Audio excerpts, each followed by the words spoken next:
A wealthy California couple gunned down in bed. Their young son shot and wounded. 48 Hours has been reporting on this case for 2 years, and just Friday, a shocking conclusion to a twisted family tragedy. Here's a preview of Erin Moriarty's report.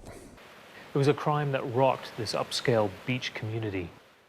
A husband and wife killed in their beds. Andra and Brad Sachs. In addition to the parents, the family's 8-year-old son was critically wounded, paralyzed for life. His 2 sisters were unharmed. It appeared that the motive for this crime might have been revenge for a business transaction. But after 3 weeks of investigation, detectives suspected that the killer was none other than the couple's 19-year-old son, Ashton Sachs, who was going to school 1,600 miles away in Seattle. They found his car with the rifle used to kill his parents. We went up, knocked at the door. They weren't expecting us. We knew he was lying, and we knew he was lying. Ashton was brought back to police headquarters. Almost immediately, he began to confess. He said he planned to kill his parents and then kill himself. He was arrested and charged with the murders. Shoot them and then kill myself. Last month, more than 2 years after the shootings, Ashton finally pleaded guilty. Today, he was sentenced. The defendant's a sociopath. He has no remorse. He has no empathy. All he cares about is himself. Ashton was sentenced to 4 life sentences without the possibility of parole. And we're joined now by Erin Moriarty, the CBS correspondent who investigated this case for years now. Well, along with Troy Roberts. I picked it up after Troy Roberts. So actually, many people worked on this at 48 Hours. A lot of involvement, a lot of investment in the story. If anyone knows the answer to this question, it's going to be you or one of your colleagues. Why was this young man compelled to kill his parents? Well, I hate to say, that is still one of the big mysteries in this case, even after 2 years. Initially, they thought because Ashton had been so fascinated with the Menendez case, do you remember in the 1990s? The 2 young men who killed parents. And I think essentially in that case, the motive was money. And again, this is a very wealthy family. But now I don't believe they think it was money. They think it was jealousy, a feeling that his siblings were getting more attention than he did.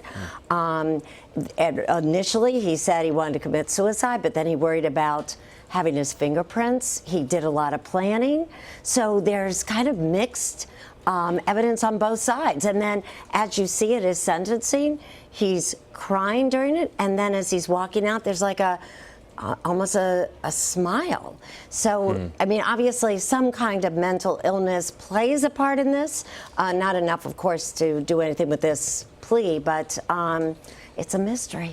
Well, we can assume that the family is shocked at their son's confession, but every family is different. What more might we know about how they received the information that their young son may have committed this murder? Well, what's really interesting is at the hearing, and this is important sentencing, this is going to determine the rest of his life, his siblings did not appear. And one of his aunts, his father's sister, really, I mean, I hate to ripped into him. I mean, said horrible things saying, I should forgive you, I don't. So clearly the family, I mean, it's only been 2 years, you know, is really unforgiving. I mean, he still talks to 2 sisters of his mother, on his mother's side, and they say he's shown remorse. But otherwise than that, I think he's been cut off a lot by his family. And you've invested, at 48 Hours has invested a lot of time in this case already. Is the story over, or is there going to be an appeal? Is there going to be a Chapter 3? Well, what's interesting, in California, a case like this gets an automatic appeal. And you would think, well, I mean, he's gotten 4 life terms. He had more years added on because he used a gun. But the only, and so I would say it's unlikely that this case will go on, but the only thing that strikes me is that early he did have a public defender. He released his public defender. He made this decision on his own. That's where I see down the road where a court might look and say, did this young guy really make this decision knowing what he was getting into? I mean, the judge asked him all those questions. I really do think the court did what it could to make sure this was a verdict that would stick.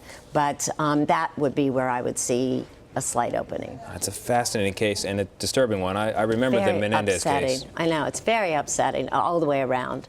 All right, Erin Moriarty of 48 Hours, thank you very much. And be sure to tune in to 48 Hours Saturday at 9 p.m. Eastern to watch all of Erin Moriarty's investigation. And at 10 p.m., a second hour of 48 Hours, Peter Van Sant investigates a story of love, infidelity, and possible murder. Both air Saturday night on CBS.